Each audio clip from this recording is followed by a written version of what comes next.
Hey guys, Luke here, and this is a video I definitely didn't think that I'd be doing, but it's just something I had to do. I just got done watching the Dally M Medal awards, and it's just proven once again how big of a farce that award has become. Last year, James Tedesco, I thought that was very, very good, but I mean, look, a couple of years back, they had a big scandal with the whole Tuivasa-Sheck thing. Did he deserve it? Did he not after playing in that? In the side, he did. I mean, Jared Hayne, the second Dally M Awards, and now Jack Wighton's just won the Dally M Awards, and look, it didn't really come as a surprise due to the fact that they literally leaked the results about 3 or 4 hours before the actual event happened, which is just a big farce itself. They need to seriously do something about this Dally M, because last year, apparently, the whole Daily Telegraph sort of stuff, they knew the results and they were putting bets on, so it ruined the whole betting for people. So this year you weren't allowed to do any bets. And then this year, the actual Daily Telegraph, it was Buzz Rockfield, released an article hours and hours before the event, which literally showed the bloody leaderboard and showed that Jack Wighton won it. And he was actually slamming the result as well,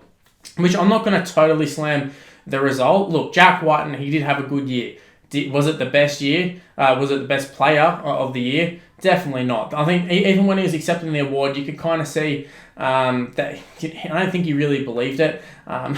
So Jack Wighton winning awards when just in controversy. I mean, he won the award, the Clive Churchill, when the Raiders lost, which I think was deserved. But he's now won the Dally M in a year that he definitely didn't deserve to win it. I think he's definitely the best 5'8". It was just funny watching the event, and I already knew the result. Everyone knew the result, but they were just kind of watching it to see whether this was actually legit. And then when it was coming up to the last round, I think everybody was sort of thinking, well, Jack Wighton didn't play that last game. Nathan Cleary played in a game in which his team scored 40 or 50, whatever the hell it was. So you think he's going to at least score a point.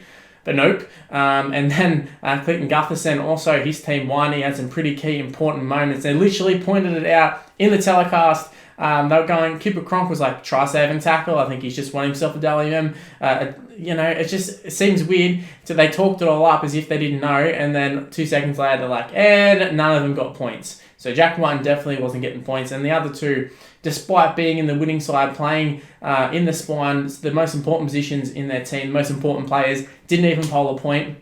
And all Gutherson needed was 1 point to tie it. So it blows my mind, this whole Dally M. Just every year it seems to be some sort of stuff up.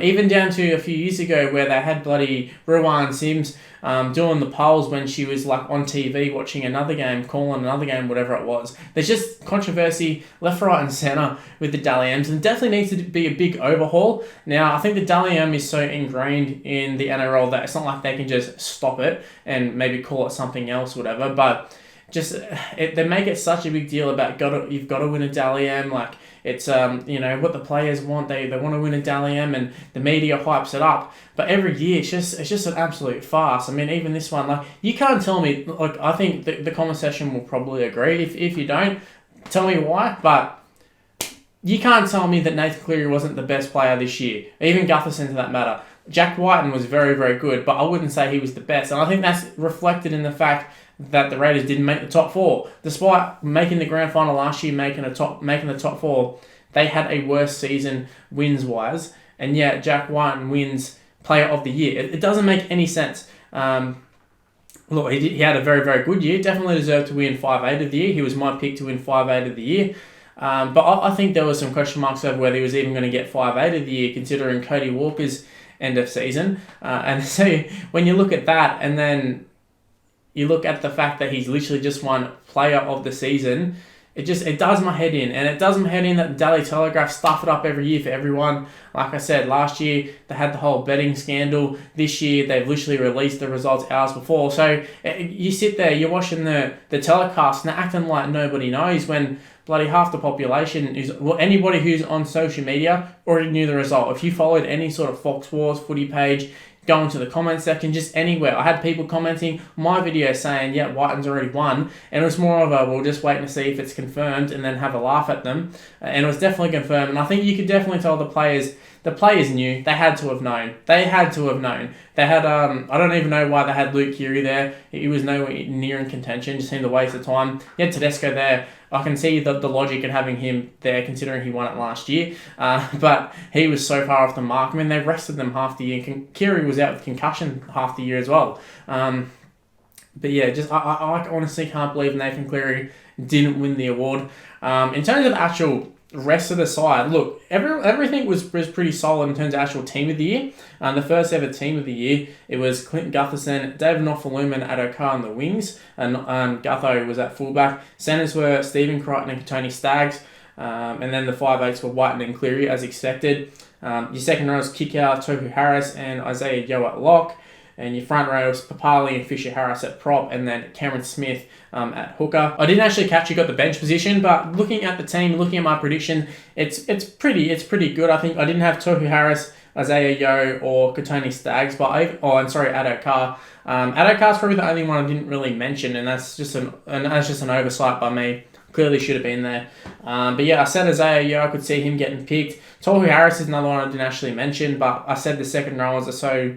Look, there were so many good second rowers this year, you could have picked them, and the Warriors definitely were definitely battling this year, especially being away from home. So I can see them throwing them Tohu Harris in. If it was a lot of even ones, look, chuck the Warriors bone, give them something. Tohu Harris, I think he does deserve it. But yeah, look, Tony Staggs, I thought he wouldn't get there just because of the injuries and stuff. But look, he had a phenomenal season. It wasn't due to him not being good enough. I wasn't sure how many games he actually played. But the rest of the side, I think, really picks itself. I think I had Fisher Harris, pretty sure I did have Papali. But yeah, I just really can't believe Nathan Cleary didn't win the Dally M. And more so the fact that Jack Wighton was the one to do it. I could have seen Cameron Smith doing it. I could have seen Gutherson doing it. But bloody Jack Wighton, I don't even think he even got up.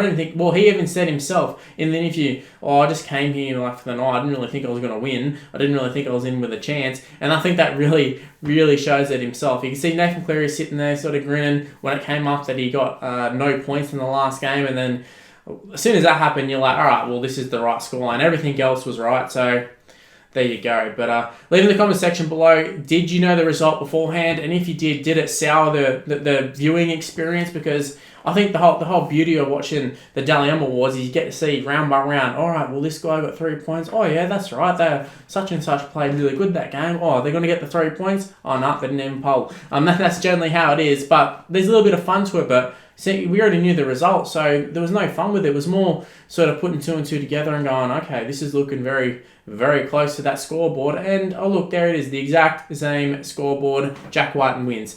So, yeah, for me, it definitely did sour it, but it's almost funny in a way because it's just like, only in the NRL I feel like this would happen.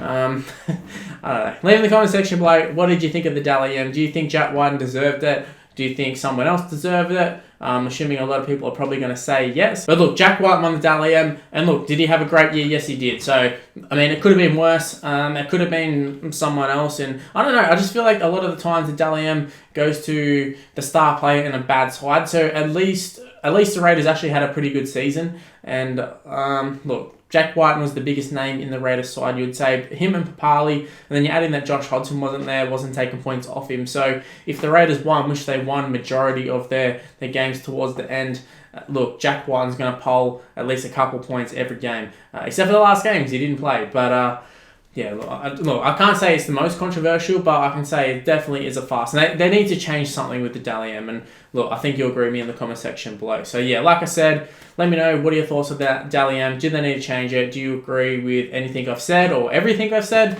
Let me know. Also, while you're at it, guys, make sure you go ahead and give me a like on the video. And also subscribe to the channel if you're new around here. Also, make sure to follow me on social media. It's on the screen right now. It's Mr. Luke and YT. Also, you can add me on Snapchat. It's Mr. Luke and YT as well. I haven't got it on the screen, but go ahead and do that. And also, stay tuned on the channel. There's a possibility I could be uploading another video today. Look, I'm going to be trying to upload a lot during Grand Final week. May as well take advantage of all the more viewers coming onto YouTube looking for footy content. So let's go ahead and do that, and let's keep grinding away on the channel. Alright guys, that's going to end the video. Thanks for watching. I'll see you in the next video. Bye guys.